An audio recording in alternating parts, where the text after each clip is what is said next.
Well, the Champions League is here again, and things certainly have changed since the last time.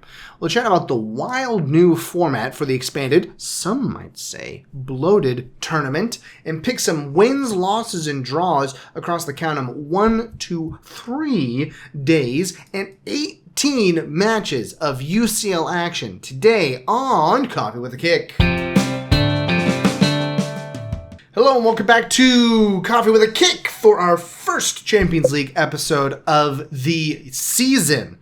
And with this first episode, we have to figure out how this whole thing works now. They made a bunch of changes. It's no longer as simple as you have your little group, and then you graduate from your group to the knockouts, and then you just do knockouts over and over and over again with a home and away against your little pod there, as it works for generally all of the other tournaments that you would go through in any particular season. No. They decided to make it super complicated. Not super complicated, because it is understandable, but they've certainly made it more complicated, adding 4 additional teams to the 32 that existed previously, making 36. And the first stage, we'll call it, I don't think they actually call it that, but the first stage that we're doing here is the league stage. The league stage. Keegan, how does the league stage work? I'll tell you how it works. It's a great question because I have no idea. So the league stage works. They had 4 different pods that you would be placed in on how good you are, basically. They use their coefficient ranking, whatever that calculation, that machination is. There's 4 different pods of 9 teams, and you would play 2 teams from each of those pods. Is how it works. So one team is going to play 2 teams from each of those pods, home and away. So there's no longer a group, there's a league. And you earn points as you would normally, so 1 and 3 and 0, depending on the result of the match. And there's like some really fine minutia. I don't think you end up playing any of your own domestic teams in the group stage. And you can only play like a certain number of each. You can only play 2 teams from each of the other represented regions. Like you can't play more. You couldn't play, say, 4 English teams or 4 German teams. You can only play a maximum of 2 in that pod, in that group stage. Got it? Clear as mud? Yeah. I was actually just looking at how long this, quote, first stage is. Right. I mean, we'll go until January 29th. Yeah. So you put... Crazy. Yeah, it's long because you have to play each of those teams twice. So we're talking, what is it? It's 16 matches, right? So 16 matches in this initial stage. Is that right? That seems like way too many. I think you only play each team once. It looks like there are 8 matches. Yes, that's it. You play each team once. For each pod, you play a home and an away. So it's sort of like growing your group by 1, but each home and away is different. So that is my mistake. So, for example, Manchester City in Pod 1, they are playing Inter and PSG home and away. They're playing Club Brugge and Juventus from Pod 2, so the second tier of teams, home and away. Pod 3, Feyenoord and Sporting CP, home and away, respectively. And the last one, they've got Sparta Praha, and what is the S in S Bratislava? S Bratislava. So it's Sporting. Oh, it's SK Slovan Bratislava, obviously. So they're from Slovakia, I'm guessing. But that's how it works. That is the group stage. And then when you finish group stage, you're going to have the top 4 teams get kicked out. They get kicked out. And everybody else moves forward. The top 8 teams in qualifying group stage, automatic seeding in the knockout stage, which works the same. So once we get down to 16 teams, it's the same. But then there's like a little mini tournament being between the 9 through 32 ranked teams. Boy, I'm going off of memory here. I believe that's right. Yeah. For the next. Sorry. So 9, then, no, it's more than that. You have to get 24th, you have to be 24th or better. So a bunch more than 4 get kicked out. The bottom Well, Bottom 12. bottom 12 teams get kicked out and don't get to move on. Then 9 through 16 will be seeded in a mini tournament, like I said, against 7 through 24 with a home and away. So there's your home and away for that portion. They essentially have like a little mini tournament to qualify for the main tournament. And then they all get paired up against one of the initial top 8 teams. Like I said, they changed a lot of it and added a bunch of extra stuff. For only 4 teams, it sure seems like they changed a lot. But that's how it's going to work going forward. They're going to strengthen the synergy between the league phase and knockout phase, and to provide more sporting incentive to the league phases, the pairings on the knockout phase will also be partly determined by the league phase rankings, with a draw which likewise determines and lays out the path for each team to reach the finals. So you get reseeded after league phase for your spot in the knockout phase, is what that means. Just in way more words than that. Anyways, now that we're finally done with that, we can move on to what actually matters, which is the matches themselves. All of them we've got coming up here, 3 days worth, Tuesday, Wednesday, and Thursday action with 9 matches each, not 9 matches, 6 matches each day, starting with Tuesday. So since it's so many additional matches, what we're going to do, we decided, rather than, and because some of these teams, like, I don't know anything about, G&K Dynamo, don't know anything about you. You're playing Bayern München, but I don't know enough to say anything right now. After we watch a couple matches, we may have some more to say. But for right now, we've both picked a match on each day to focus on. So for Tuesday, we'll go ahead and do the 4 that we're not going to focus on here real quickly. One of which is Bayern München hosting G&K Dynamo at 3 p.m. How do you have that one going? I personally, just because I threw that at you rather quickly there, for that one I have 3-0 victory for Bayern München. Yeah, I have 4-0. It's at Bayern. Yeah. Dinamo Zagreb, pretty decent team domestically, but typically haven't done much when it comes to European football. So I'm going to go 4-0. Nice. The other one, the early match we probably should have started with, but I mentioned the other one first, is Juve and PSV, which is an interesting match. I think it'll be more interesting when it's at, if it were at PSV. It won't actually ever be at, because you don't do home and away anymore. But I do have PSV holding Juve to a 1-1 draw in that. Ooh. Yeah, I have it at 2-0. Again, it being at Juve, I think they just have the advantage being at home. Yeah. They don't have to travel midweek. And I think the Champions League, there's been a theme of if the teams are a little bit lopsided in their, I don't know, abilities, their talents, their skill, usually the traveling team isn't going to get much. But when, like, if Juventus is going to PSV, I might like a draw because they're traveling. But I just think Juventus will take it 2-0. Yeah, and then the next one is Real Madrid and Stuttgart, one of those additional German teams to make it for this year. For that, what do you have for Real Madrid and Stuttgart? I have it pretty straightforward, 3-1. I think Real's going to overtake them. Once again, the better team has it on the home side. I agree. Mine's 2-0. So not quite the same, but still the same vibe for sure. And then the last one before we get to the ones we actually want to talk about, Sporting CP and Lille, one that's truly up in the air. I personally put this one at 4-2 for the Portuguese side, right? Or are they Spanish? Portuguese. Okay, I had it right initially. Yeah, I think, I don't know. I don't know much about these two teams. Historically, they've been up and down as far. They've always had decent seasons here and there. I'm just going to go 1-1. It's week 1 of this new format. So teams I don't know, probably going to go 1-1 most of the time. Hey, it's fair. And you know what? It's a good units play. The draw. It's always a pretty good units play. But now we'll get to the 2 that we actually might have something to say. I'll let you go first since I've done the vast majority, we'll put it mildly, talking so far today with your match of choice for Tuesday. Yeah, AC Milan gets to host Liverpool. Liverpool losing on the weekend to Nottingham Forest at Anfield. Yeah. Psychologically, we are going to see what that means because they're going to Italy, going into the heart of Milan to play a pretty decent AC Milan team.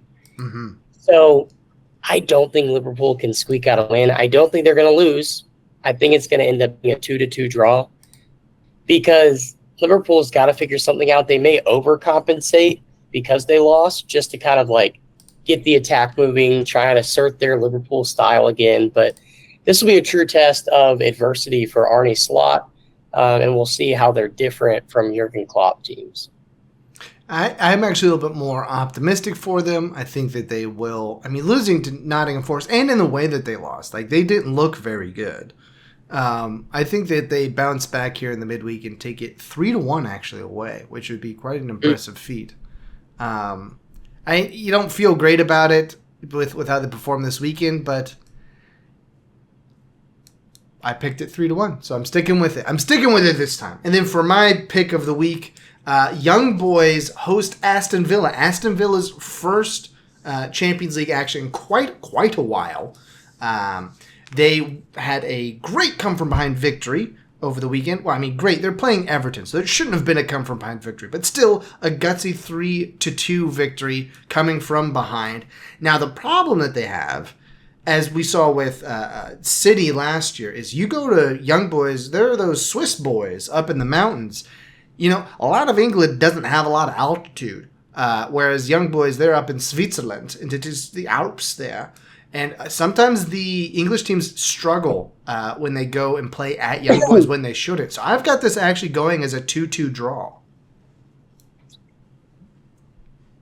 You know, I once spent an entire week in the mountains of the Bellatola in the Swiss Alps. Oh, wow. So I even watched Young Boys on the television in our Airbnb in a town of 312 people eating Swiss pizza. I don't think there's a lot of hope for the Young Boys. I would love to say because of my nostalgic presence and memories. But right now, Young Boys is 12th out of 12 in the Swiss Super League. They're the only team to not win a game in said Swiss Super League. Their goal difference, they've given up 14 goals, the most so far that season. Oh, boy, I don't see it going very well for the Young Boys. It's because they're focusing on the Champions League, obviously. Yeah, they have lost so much because they're focusing. I think Aston Villa takes it 3-0. I mean, Emiliano Martinez is really good as a goalkeeper, so that's probably a better pick. But we'll move from that to Wednesday with our rapid fire picks here. Before we get to the matches that we actually end up talking about, we'll start with Bologna and Shakhtar Donetsk. How do you have that one going? I have Shakhtar 2-1 because I just, like last year, I was kind of riding high with Shakhtar. I think this is the year. I'm going 2-1. Oh, okay. I've got it 0-0 for Shakhtar. I think this one is a dull affair in Bologna.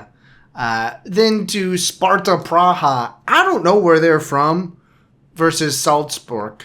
RB Salzburg. Yeah. Let's see. Where are they from? Sparta Praha. They're Czechia. Czechia. That's right. I did look them up. They're from Czechia. Or the Czech Republic, as we used to say. Yeah, Sparta Praha. I mean, domestically, they're playing really well. And actually, looking at the domestic standings, I'm going to change my pick. And I'm going to go a 2-2 draw. I was originally going to go 3-1, but I think I have to go 2-2 because they're kind of balling in Czechia. So I think it could translate. I actually had them winning 2-1. As just because I decided it, you know. Then we'll skip down from that one to Celtic and I just looked at their name. It's like SK Stanislav. No, Slovak Bratislava. Is that right? It's not Slovak. It's Bratislava. Yeah, Bratislava. S. Bratislava. Either way, I think they're going to Slovan. get a That's it. Scottish licking from Celtic. I think it's going to be 2-0. Oh, they're going to take a Scottish licking? Is that what you're saying? Did you say 2-0? Yeah, I've got it as a 1-0 victory for Celtic. Is it Celtic or Celtic? I can't remember. I think Celtic is the... I'm pretty sure it's Celtic because they're over there, and it's not the Boston Celtics. Yeah. That's the issue, okay? I'm not just making things up. We say the Boston Celtics, and it's basically the same thing. But they're over there. They're the Celtics. The Celts, obviously. Then, where was I? Then the last one, before we get to our preferred matches, is PSG and Girona. I think PSG's at home. I think PSG takes it pretty easily. 4-0 is what I have. This is my shock pick of the day. I have 2-1 Girona. Whoa. Yeah. Whoa. Putting PSG on blast. Shocking indeed. For my pick of the day, it is Club Brugge, or Brugge. That's right. I learned Club Brugge versus Dortmund, Borussia Dortmund. For this one, now, there's a give and a take here with Dortmund. They're very good. They played very well in the Champions League last year. But they're away from home. Now, does that mean that they will not win? The answer is no. They will not win. They will indeed win. I have them winning 3-2 with a thrilling match against Club Brugge. Yeah, I have this one 3-1. I think they're just they have too much talent. Yeah. Yes, they are quite good. And then you were going to cover your boys there. Yeah, Man City versus Inter. It's at the Etihad. Mm-hmm. Inter, they almost lost over the weekend to one of the worst teams in Serie A. So Inter's still trying to figure it out this season. I don't think they're quite as humming as they'd like to be. City have been just a well-oiled machine, defeating everything in their path. I think City win 2-0, and I think it's a pretty comfortable 2-0. See, now, you had me until that last little bit, because City, while they have beaten everything in sight, they typically don't do it while holding them to no goals. So I've got it as a 3-1 win for Manchester City. It's still a win, but you gave up 26 seconds. It took who was it? Come on. First of all, 22 seconds. Don't give us that many seconds. Excuse me. Excuse me. Yeah, Brentford only took 22 seconds. Wow. Incredible. But yes, that's that one. Then we'll move to Thursday for our last set of match days. What did we say? Oh, that's right. Yes. I was trying to remember which ones we said that we were going to talk about. But first up, the ones that we're not going to talk about, which is Svernesvedja versus Benfica. How do you have that one going? I have 3-0 Benfica. Benfica. Yeah, either way, I think Benfica is more talented. So I'm going to go. Well, what was that? You broke up. 3-0. 3-0. Jeez Louise. I've got this as a units play. I'm going 2-2 draw. Svernesvedja holds court at home against Benfica. Then Feyenoord and, oh boy, I don't recognize that. Bayern Leverkusen. That's right. Yeah, this one, I have a 1-1 draw. Leverkusen has to travel Feyenoord. Feyenoord's historically been a decent team, so I'm going to go 1-1. You know what I didn't check is the updated standings in the Bundesliga. But Bayern Leverkusen were the winners last year of the Bundesliga, the first time that they've done that in a while. And oh, good, they're in fifth right now. So they're on 3 points. Bayern's undefeated so far, obviously, but I still have them winning 3-0 over Feyenoord. I think that's the pick that I have for it. And then we'll skip down to... I have to keep going back. It's so many different pages I'm using right now. Barcelona goes to Monaco. For that, I'll just say quickly that for that, I have it as a 2-0 victory for Barcelona.